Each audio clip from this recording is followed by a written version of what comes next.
दिवाली में आओ जी, कपड़े लेके जाओ जी, आ गया है देखो नया माल। श्री मुफ्ती मोहम्मद इस्माइल।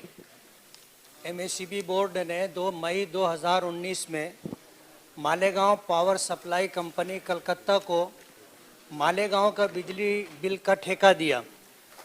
ये बिजली कंपनी मालेगांव में आने के बाद एग्रीमेंट के हिसाब से काम नहीं कर रही है।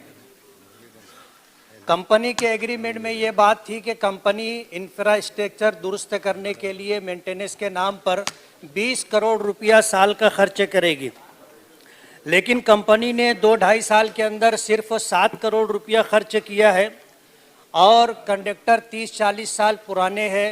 इंफ्रास्ट्रक्चर दुरुस्त ना होने की वजह से बिजली का लॉस होता है और ये लॉस चोरी के नाम पर जो है कंज्यूमरों पर डाल दिया जाता है। आज इस वक्त इंफ्रास्ट्रक्चर दुरुस्त ना होने की वजह से जितने फीडर हैं वो सब ओवरलोड चल रहे हैं। ओवरलोड चलने की वजह से नया कनेक्शन 3 फेस और सिंगल फेस का दिया नहीं जा रहा है, जिसकी वजह से हालात ऐसे हैं कि लोगों ने करोड़ों रुपया खर्चा करके शेड बनाया, पावर लूम लगाया। Al Hafiz mobile and perfume shop number 3 Ramzani Masjid Kamalpura Malegaon. इत्र, perfume, room spray, body spray, इसके अलावा mobile repairing, mobile recharge point दोपहर 3 बजे से रात 3 बजे तक। लेकिन उनको बिजली कनेक्शन नहीं मिलने की वजह से आज उनका कारोबार ठप पड़ा हुआ है। बिजली कंपनी एग्रीमेंट के हिसाब से जो मीटर लगाना चाहिए थे वो मीटर न लगाते हुए ऐसी कंपनियों का मीटर लगा रही है जिसको मान्यता नहीं है या जो मुस्तनद और मोतबर नहीं समझे जाते। ऐसी कंपनियों के मीटर लगाकर, सिक्वेयर कंपनी के मीटर लगा करके कंज्यूमरों को लूटने का काम कर रही है। ये बिजली मीटर फास्ट चलता है। जिन लोगों के बिजली बिल घर के 400-500 आते थे, आज उनके 1400, 1500 और 2000 रुपये बिल आ रहे हैं। इसी के साथ साथ जो है मैं इस मौके पर आपकी तवज्जो इस तरफ मबजूल कराना चाहता हूँ कि फैक्ट्री बंद होती है, कारखाना बंद होता है, उसके बावजूद एवरेज बिल दे करके कंज्यूमरों को परेशान किया जा रहा है और हर हाल में उनको बिजली बिल भरने पर मजबूर किया जा रहा है।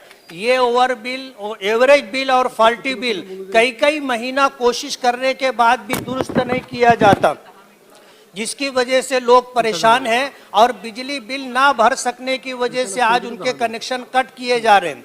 ऐसे हालात के अंदर मैं ये चाहूँगा कि आपके माध्यम से सरकार तक ये बात पहुंचे कि मालेगांव बिजली सप्लाई कंपनी जो मनमानी कारोबार कर रही है उसके ऊपर रोक लगनी चाहिए और मालेगांव बिजली कंज्यूमरों को इंसाफ मिलना चाहिए।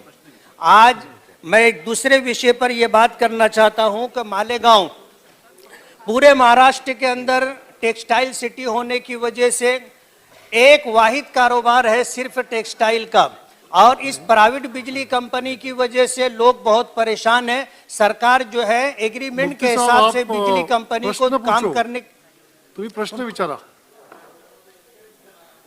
सरकार जो है कंपनी को पाबंद करे कि वो एग्रीमेंट के हिसाब से काम करे। मालेगांव मुस्तफा बंगार बाजार डायमंड कारपेट होलसेल रेट में यहाँ पर कारपेट दिया जाता है। हमारा पता याद रखें, मालेगांव मुस्तफा बंगार बाजार डायमंड कारपेट।